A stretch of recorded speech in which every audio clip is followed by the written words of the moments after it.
Hi, Pallavi. Nice to meet you. You too, Paarul.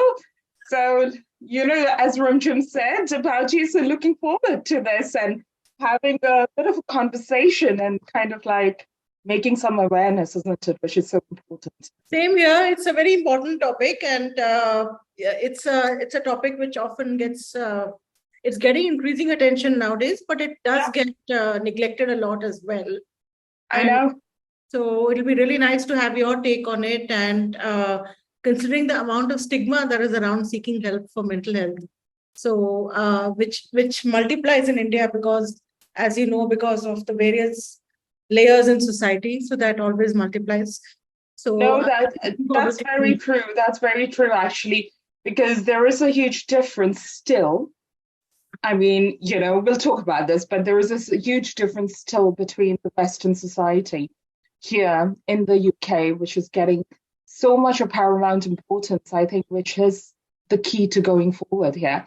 absolutely. And with India, I can see within the constraints of my own close associates, there is still that stigma still there at Well, some level. that is definitely true, and it's really nice to have uh, a lady speaking about this issue because it's I think somewhere they can feel more comfortable Yeah, relating to yeah, that. no, absolutely, absolutely, and that's what the Sanghamit Railways is about, isn't it? Supporting women and how best we can make them use the resources and how best we can make them actually come out and speak about it. Just spend a couple of minutes, explaining why we are all here. This is the second episode in the Women in Brain series. Some of you might have joined us also for the first episode Mhm. of the Women in Brain, where we talked about brain stroke. This is presented by Sanghamitra Oasis. It's a foundation in the name of my sister. My sister was in her 30s when I lost her 2 years back. A young consultant, very successful, a successful MBA, working as a management consultant, constantly traveling, constantly doing well in her professional and her personal life. She was a young mother, mother of a 3-year-old. Everything was going on for her. And then, just like that, we just lost her. I still choke up when I share this. It's a very personal thing for us. Um, and we lost her to something called subarachnoid hemorrhage. It's a form of cerebral hemorrhage. And believe with me, she had no, instance of blood pressure or any major illness in her own life.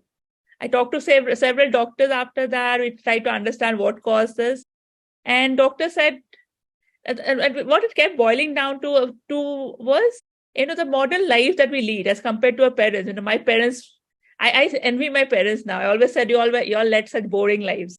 But now, I'm kind of in this, that the world that we live in is so stressful. If you think of maybe the world, maybe 20, 30 years back, times were simpler. But right now, be it our lifestyle, be it the kind of careers we choose, be it the kind of food we eat, be the kind of, society we move in, there's stress all around. And this stress culminates in a number of things. Sometimes it becomes as fatal as a cerebral stroke or a heart attack. Can we completely control stress and anxiety? Probably no. But are there ways that we can reduce it? Definitely yes.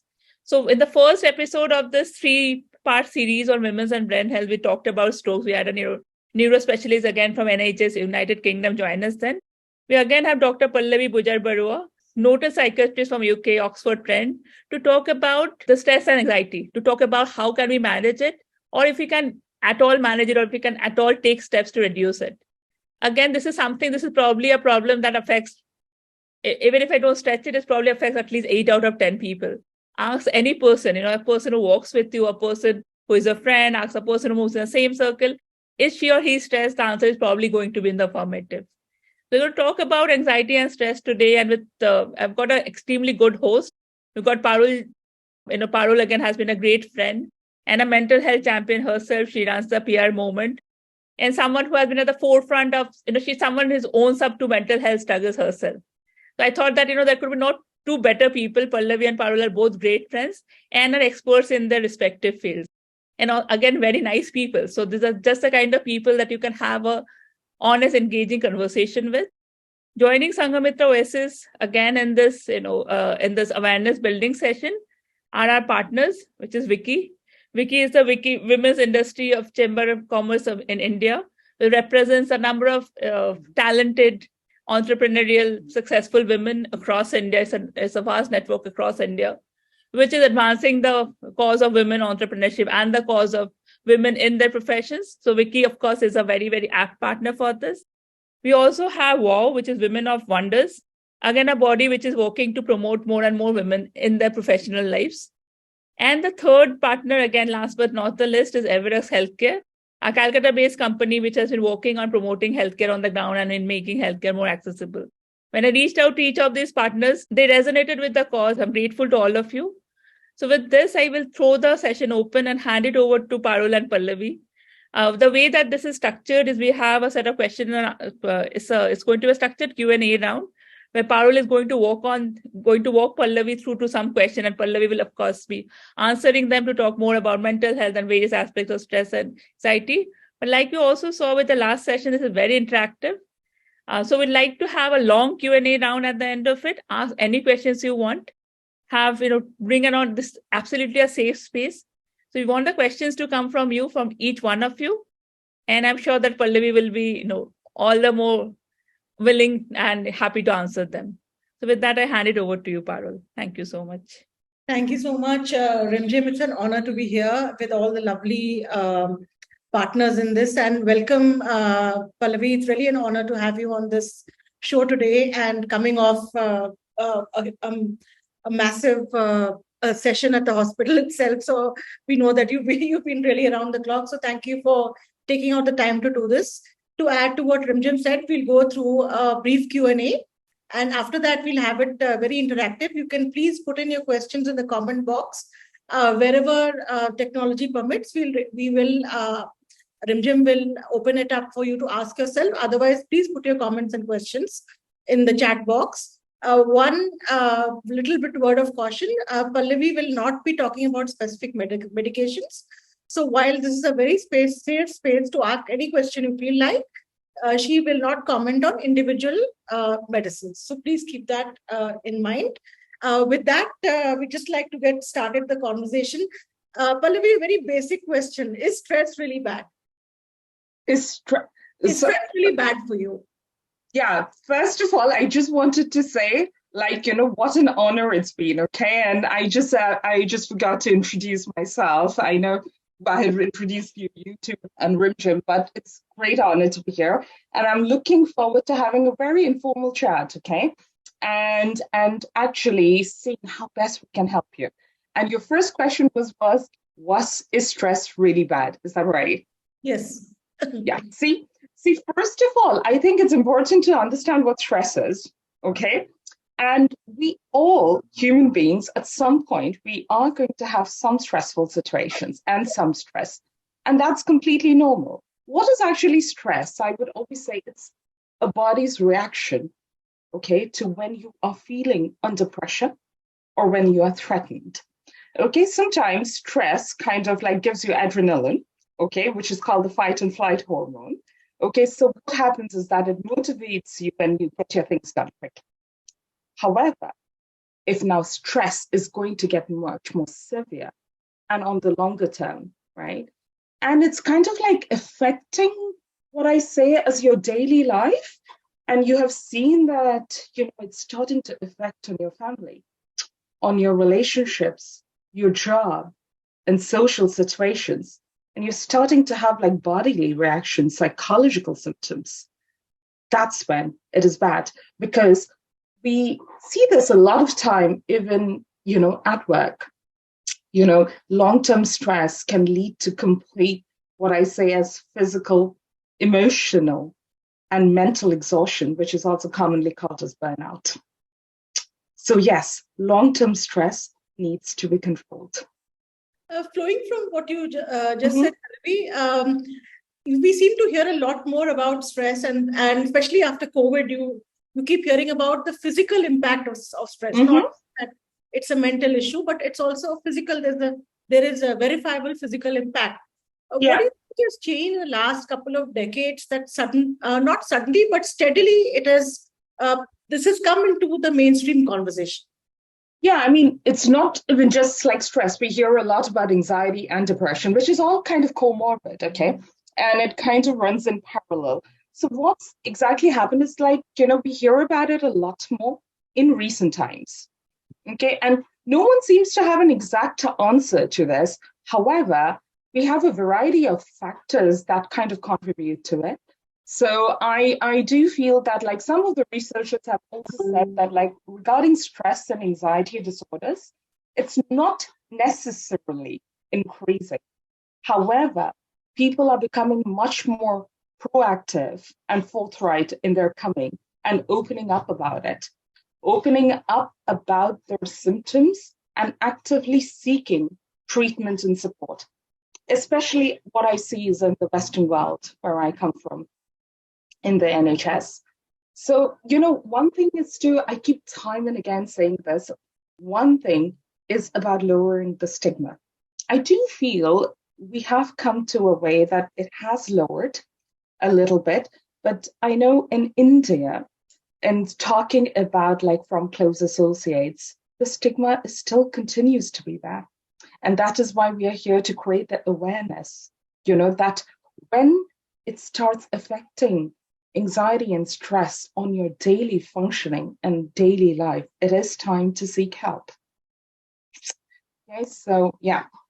You had a question? Yeah. That's absolutely. I mean, the stigma has been lowered in some ways because people, I am a huge champion. So when I'm going back, I come from Assam originally.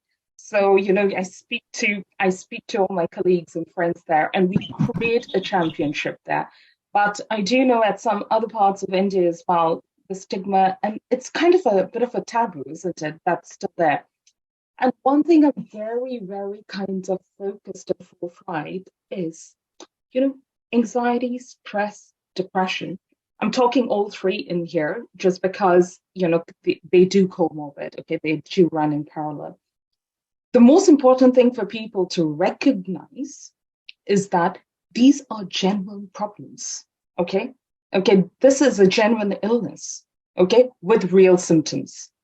People do tend to think that, oh my God, no, it's not probably a genuine health concern, okay? It's quite trivial. Some people even say that it's kind of like a sign of weakness. I don't know if you have come across that. Yes, it's like very often. It's like a kind of a sign of weakness. And oh God, you should just push yourself, get over it, pull yourself together. But no, you just can't snap out of it. It is actually a genuine concern that needs actual help and right road to recovery. Absolutely. And you see all these Facebook posts, which make me really angry, which says that, if you're feeling, I don't want to use triggering words, but if you're feeling low, if you're feeling anxious, come over, I'll pour you a drink and it'll be okay. But that's ridiculous. That's completely ridiculous. So it is. And I do say that, because there are some, I'm just talking from examples. There are associates who would just say, oh, this particular person doesn't reply to my text or doesn't call me back. I've been ringing so many times. Oh, it's being so arrogant. But no, you have to recognize they might be busy, but at the same time, they might be just so anxious. Actually, that provokes anxiety to answer to that and to pick up your call and talk about it. So my message to everyone here is that don't give up on that friend, okay? You have to check in. You have to check in with that. And Paarul, one thing, what you talked about Facebook, I have to touch this on social media, if you may allow, is the overstimulation with social media these days. I know social media has got a whole lot of pros, okay? But there are definite cons here. Okay, so it's about comparing. It's about comparing people's lifestyles. The perfect lifestyle that they portray with this perfect job, perfect family, perfect holidays. Okay, they kind of compare what is depicted on social media rather than knowing what's real. And then there is this fear of missing out. Okay, and what we see directly is that actually kind of triggers on the anxiety. Okay, and very ironically, you will see that social media and overstimulation with it actually creates more loneliness. because we're completely losing these days, isn't it? The human touch. It's everything done over text, WhatsApp, Instagram, Facebooks. People have forgotten the skill sometimes to know what is a human to human connection and what benefits it can have.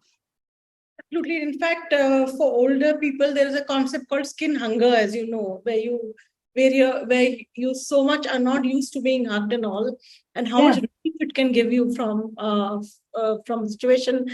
Before I go into whether women are impacted more by stress, anxiety, and depression, I have a quick question about AI. What you mentioned about overstimulation and comparing your lifestyle.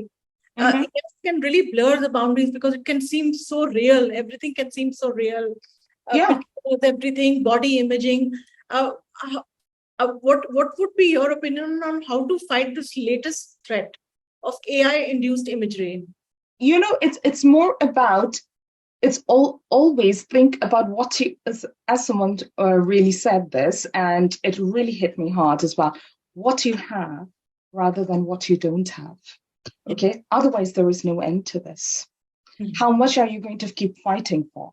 Okay, and also with this overstimulation with the phones and the iPads, everything, it's leading to a rise, okay, in anxiety and stress and depression. Why? Also, because people are forming really bad sleep habits.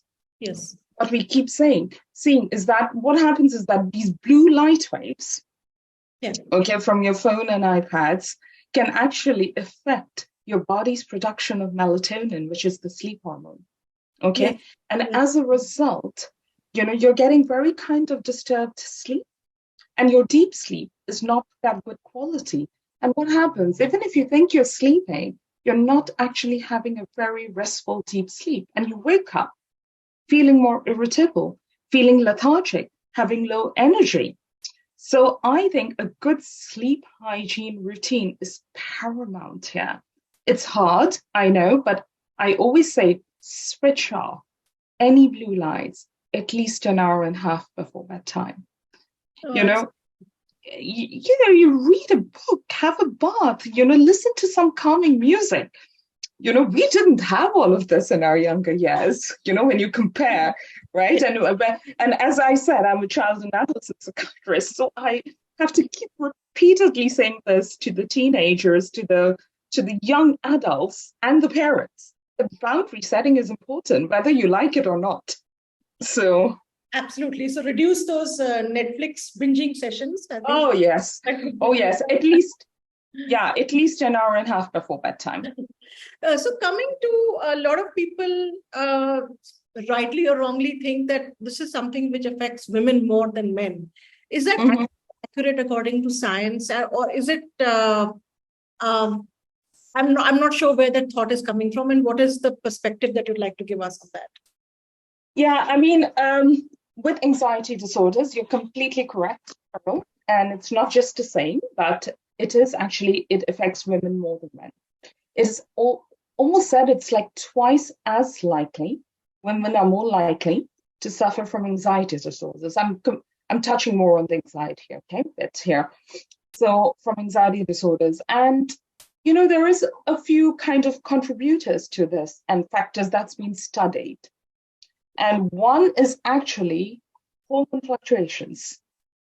The first one being, so compared to men, okay, lucky them, but women have the monthly period cycles, okay, and pregnancy, which are the huge contributors to the hormone fluctuations in your body. And it is said that with the hormone fluctuations, okay, there is a higher chance of having anxiety disorders. Okay, because most anxiety disorders are biochemical imbalance. Yeah, right. So we've got this chemical serotonin, which is the good chemical, or you say the happy chemical. Okay, and when you have anxiety and depression, there's an imbalance going on, kind of serotonin levels drop. So when you're having hormone fluctuations, it's been studied that, that there is an even more greater imbalance in that. And that's why hormone fluctuations kind of like is one of the key contributors to this. And there are a couple more actually. So the other one is that it's been seen in studies that men and women kind of have a very different way of dealing with stress. Absolutely. Okay. Women are somehow much more overcritical. Okay. They tend to kind of ruminate more. Much more rumination is going on. Ruminating is, in a way, it's like focusing on the bad negative thoughts. Okay. So, and we tend to do that more somehow. There's a lot of overanalyzing, overthinking things and situations, getting easily overwhelmed with this. Okay, so as a result, kind of increases the anxiety disorders again. And thirdly, this one is very important, I think. There's a huge connection that we see between anxiety, depression, and abuse.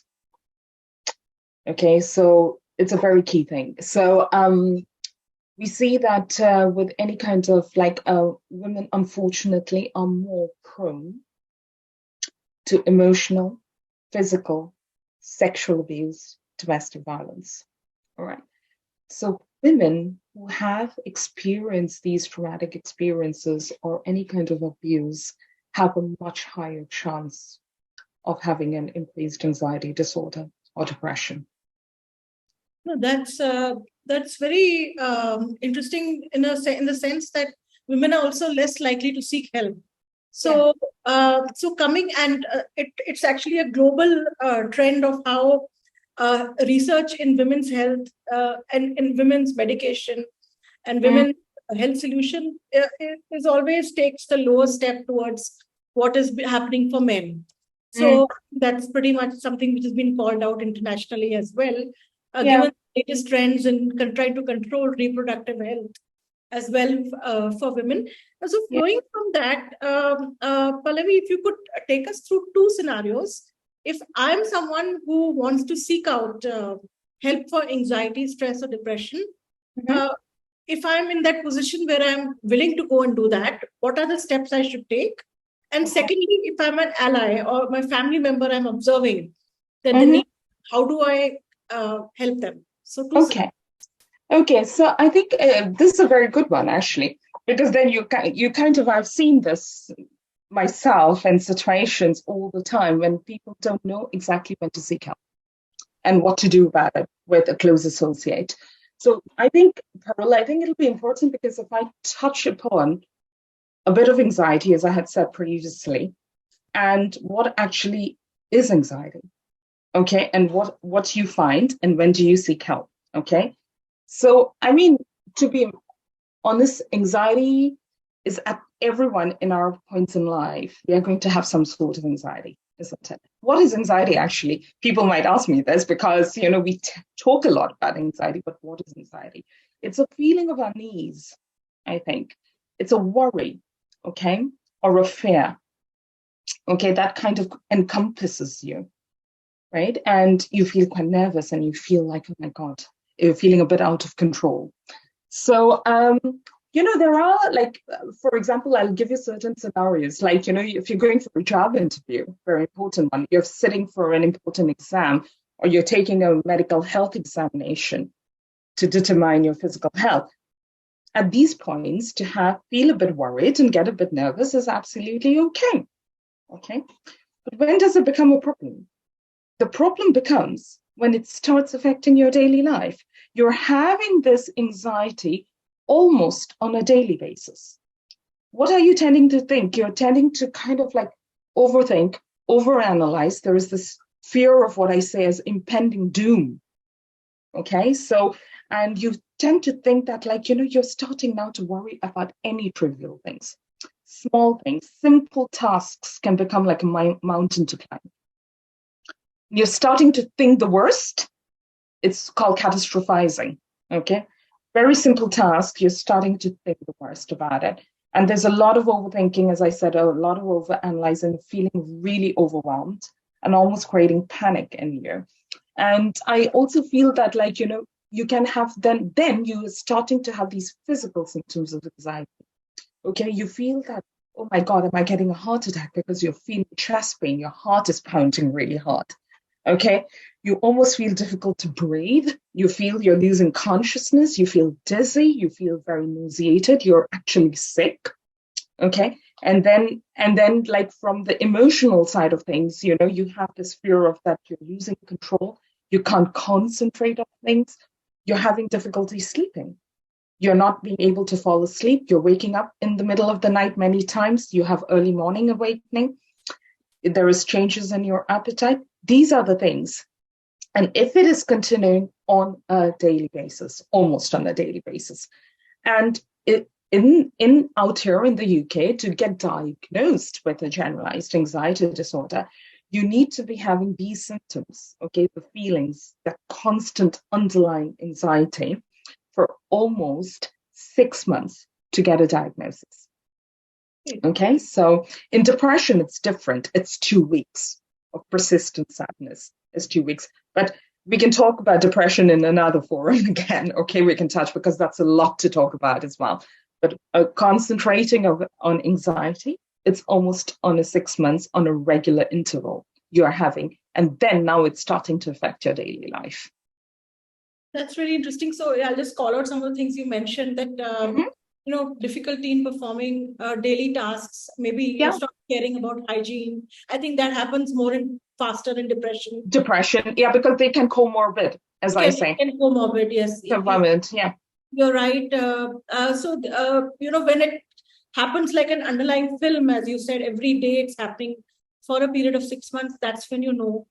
You need simple tasks seem difficult. All these are absolutely give you pleasure. I mean, or you could manage them now seem like huge things to do. I think I should touch upon, like, as we are talking about the depression, because they can, as I comorbid, this is anxiety, right? In depression, that what I really need to touch upon is, Ahmad, what you're going to feel, okay, in depression as well, because as it can comorbid, right? And this is something like, as I said, it's 2 weeks, okay? Yeah. And so anyone can be, as I say, that, we can feel low in mood at times. That's completely normal. Yeah. But if there is a constant underlying sadness, what we call as persistent sadness, going on for 2 weeks at a stretch, that is when you seek help, okay? So in depression, I'm just touching upon this, Paarul, because I think it's important, okay, for people to realize, because you're going to have these, what people come and tell me, what my patients tell me, that like, Dr. P, I feel this real kind of sadness in me that I'm not able to shift, okay? So there is a feeling of numbness, emptiness in you, okay? Then you're seeing that, I'm feeling quite hopeless, and feeling of helplessness, feeling quite worthless, okay? Then there is these feelings of guilt and self-blame going on with it. Then you see, as a result, you're losing interest, okay? There's a lack of enjoyment and things that you used to enjoy in your hobbies and activities. So there's a lack of pleasure, lack of interest, lack of motivation. There is difficulty in concentrating. And then you're also seeing that you're having like very increased tiredness and just no energy at all to do anything. People come and tell me that I just do not want to get out of bed because I can't physically take myself out of bed or do my daily hygiene, like showering or daily brushing my teeth. It's a big chore that it becomes. Then obviously you also have the physical symptoms, then it affects your sleep pattern. You're either finding it very difficult to sleep, or you're having early morning awakening, or you can even oversleep because that is what you do. You can't bear to face the world in a way. You just lie down and sleep. Then there is changes in appetite. Either you have reduced appetite or you're overeating. Yeah. Okay. So, and then there will be the changes in weight accordingly. So I'll just recap, changes in weight, changes in sleeping. You're not getting sufficient REM sleep or deep sleep. No. The third thing that you mentioned is, you're either overeating or undereating. So you'll see weight changes. Yeah. And you'll also see inability perhaps to get out of bed. Yeah, no, absolutely. These are the from the physical health and also from the hygiene point of view. And also, there is one thing for people to realize is also when you're depressed and you're anxious, you'll see yourself getting much more irritable and Yeah. snappy. Okay, and you feel quite angry and intolerant of others. And on the opposite effect, there would be increased cheerfulness. You're crying at any little trivial thing. True. A last set of questions, Pallavi, before we throw the floor open. And Rimjim, feel free to intercept with any questions. We need to get into questions earlier. There are two last questions I have, Pallavi. One is that people sometimes think, like when I went to the doctor, the psychiatrist told me that, given what you've been going through the last few months, anybody can get depressed. But is that really... and even at that time, it struck me as an odd thing to say. So, does depression or anxiety require a cause, like a specific trigger, or is it? Yeah, I mean that's a very weird thing to say, though, Paarul. Okay, that's not very empathic. I never went back to him. I never went back to him. So. That's not a very empathic answer at all, and especially when a person is feeling low and has made the courage to come and seek help. Yes. Yeah, I mean, yes, that is important actually, because people do ask me all the time, what are the causes of depression and anxiety? So, sometimes there is no cause, okay? But sometimes there are really specific triggers that can actually trigger off your depression and anxiety. Some of the keys, sometimes it can be, we have seen a genetic predisposition, if your parents have it, okay? Then there is kind of like traumatic experiences and life events, okay? As I said, abuse is one of the main, domestic violence, and very kind of major life events. Say you're going through very difficult family relationships, okay? You're having a divorce, okay? Even pregnancy and parenting can trigger on the anxiety, isn't it? And I see a lot of your big life stresses, like moving a house, changing country, changing jobs. That can trigger it off. And of course, like with COVID, as we could see, the stress about COVID. Yeah. Okay. And people being isolated and having no human contact was another one that led to a lot of loneliness. And some of the other triggers could be unemployment, financial worries, housing problems. There can be so many variety depending on what that individual is going through. Okay, that can trigger it off. And as I say, and people also sometimes get very confused between, as I said, about a loss or a bereavement, that what is grief and what is depression. Yeah. So they get very confused that oh my God, am I getting depressed? And so grief is actually, in a way, like if you have a bereavement and if you have a close loss, it's a natural response, to react to that loss, right? You will have sadness, okay? But that sadness will come and go. That's the difference, okay? It's not going to be persistent, and it's not going to be like this constant underlying sadness, okay? And you'll still be able to be hopeful about the future, okay? And still enjoy, speaking to your friends, being a bit pro-social, okay? Yeah. And still enjoy some of your hobbies. That is the significant difference. I think that's very important to know that, because I think the key word you keep stressing on is persistent. Persistent. If it's happening day in and day out, then you need to look out for it. One final set of questions, Pallavi, about the medicines which are there. A lot of people especially see this on women's group on Facebook, saying that why do you need to do not have medicines if you're sad, just opt for Reiki or crystal therapy or homeopathy and some stuff like that. Very few people will say, no, you need a psychiatrist as well as cognitive behavioral therapy or whatever talk therapy you decide to opt for. So where are we on medications? And the second part of that question is that in India, especially post-COVID, there's an explosion of wellness gummies, wellness products to balance your melatonin, your magnesium levels, your sleep anxiety, your migraine. So I'm very worried because I don't see any kind of verification of that. They don't rarely publish data clinical trials to say that, in fact, now the government of India has put out rules that you cannot actually advertise these products unless certain guidelines are followed.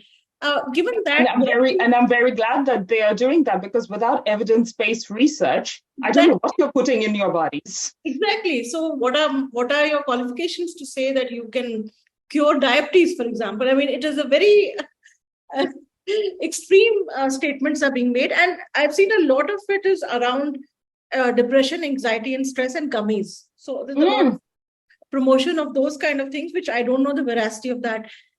Given this entire scenario, where would you place medication in treatment? See, as I say, I mean, you know, in the NHS, I mean, we put a lot of paramount importance on mental health, and I just hope it changes across the world and in India as well. Lowering the stigma and lowering the taboo is our key goal. Okay, and as I said initially, Paarul, to you, the most important bit for audiences to understand and to actually reflect on it and validate it yourself that depression and anxiety is a genuine health problem. Okay, so it is not a sign of weakness. It's not just going to snap out of it. You're not just going to snap out of it by pulling yourself together. If it persists, it is a general health concern, and that's where you seek help. For example, if you're going to have chest pains or you've broken your hip, you're not just going to put it under the carpet and just have some wellness gummies, right? So you will seek help, and you will have medications for your physical health concerns. So why less so in mental health problems? Of course, being a conservative approach within the UK, we always say that, first try psychological therapy, okay, and which is the cognitive behavioral therapy model, and which is the CBT, and the therapist is going to assess what your actual needs are, and the therapy can be on behavioral activation, distress tolerance, resilience building, problem solving skills, and coping strategies. It's very important. It all comes under CBT, individual therapy, as we call it. Secondly, there is medication, okay? Or it is combination therapy, okay? So sometimes, as I say, one size doesn't fit all. Sometimes, before you even start psychological therapy, it might be important for you to have some medication first. Why? Because if you're in that sense of, like, say, that heightened anxiety, or you're so depressed that you're not being able to do your daily functioning, you're not being able to get out of bed, you've lost all interest, I don't think that's a point where you're going to engage and go into therapy and talk to a therapist, because you're not even being able to get out of bed. Exactly. Right? That's when you need the medications to help take that edge off, make you feel a bit more brighter, and you engage well. I see such brilliant successes in my young children and adolescents, and people who have, I just recently had a lovely girl that who literally couldn't get out of bed. I meant literally. She was a very bright student, however, had stopped old school. And with a bit of medication, we could see the gradual reintegration back to school and how she could gain her normal daily functioning. And now she's having combination therapy with psychological therapy, and it's working wonders on her. Yeah, so it's psychological therapy, medication, and last but not the least, the most important, what I say, we are all a team, so you have to play your part, is the self-help. Yes. Okay? I agree. Most. It's I'll share very quickly my own experience with this. You're so right. Because I have a specific disorder called Meniere's, which causes mobility issues. Yeah. And which cause a lot of panic because you can fall without warning, and that kind of issues there. Yeah. So the first thing the psychiatrist told me, the very good one, the one, not the one I went to earlier, said that you're not depressed, you have panic and anxiety, which is very different approach.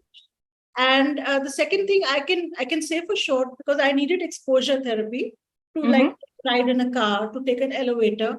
Yeah. Without the medication, I would not have tried that. So you're absolutely right. And you're so right. And thank you for sharing this, Paarul, because, with the right amount of medication suited for your needs, you're able to actually engage in therapy better. And you'll get so much more optimum out of these two together.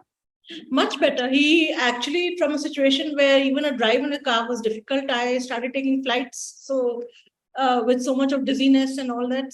Yeah. So that's what the medicine does for you. It takes the edge off, and I would just like to share that because it really works. So, No, absolutely. It takes I just told you because this week I saw this young girl of mine as I was talking about. Okay. So, and as I'm a child and adolescent psychiatrist, she's only 16. And what medication has done to her? She's able to function and such a bright girl. And she's able to go back to school and do all her GCSE exams, which is fantastic.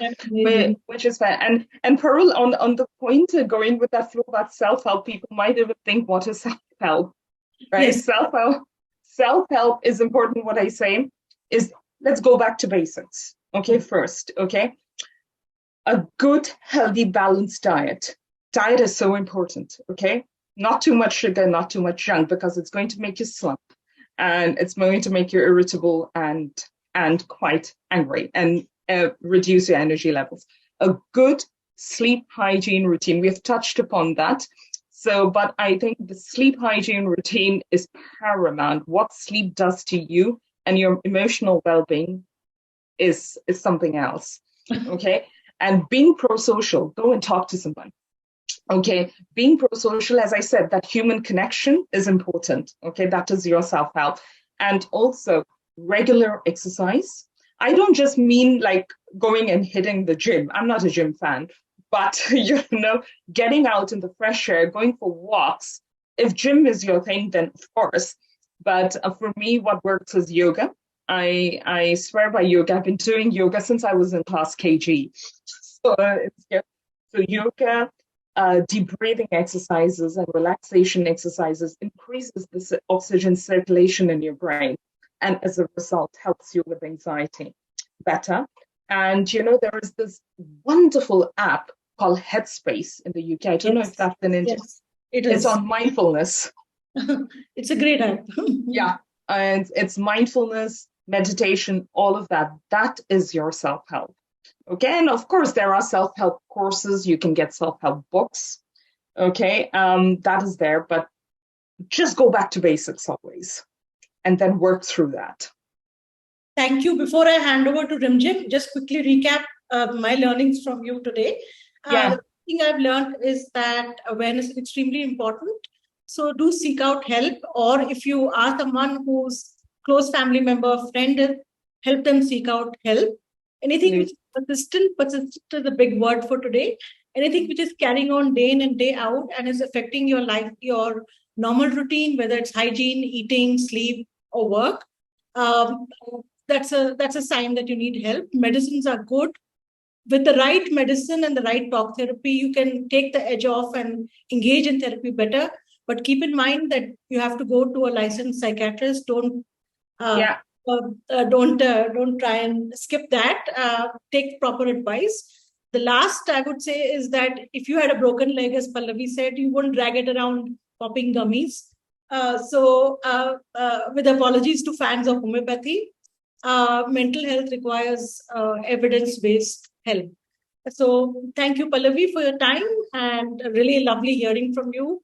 Over to Jim for the next part. Thank you. Thanks. Thank you so much, Paarul. Thanks, Pallavi. I think it was a very, very interesting and incisive conversation. And Paarul, I always can admire you for the courage with which you share, mental health trauma and mental health experiences. It's not everybody can do that. Pallavi, absolutely. Right. So Pallavi, of course, is very, very sharp. She is trained at the famed Oxford University, and you can see her deep knowledge in this subject. And I think this one thing that stood out for me among the various other things that we spoke about, that women are overcritical. And we do have that, urge for perfection. I myself had this. But I think I've changed in the last 2 years. Ever since losing my sister, I realized that how little we control. So in working for the last 2 years on building Sanghamitra OSAs, even as I balance my starters, my investments, my 8-year-old daughter. And I think one thing I have kind of started doing now consciously, and I still have a long way to go, I let things fail. I realize that I cannot And I also kind of have this resignation, or I kind of come to this conclusion that things take care of themselves. I don't need to be there to control everything. I don't have to win the best mom, the best entrepreneur, the best daughter, the best daughter-in-law award every day. I think that's for me has been a takeaway, Pallavi, and I'm sure that everyone else has their own takeaways. Thank you so much, Paarul and Pallavi, once again. Thank you. And thank you, everyone, Thank you. for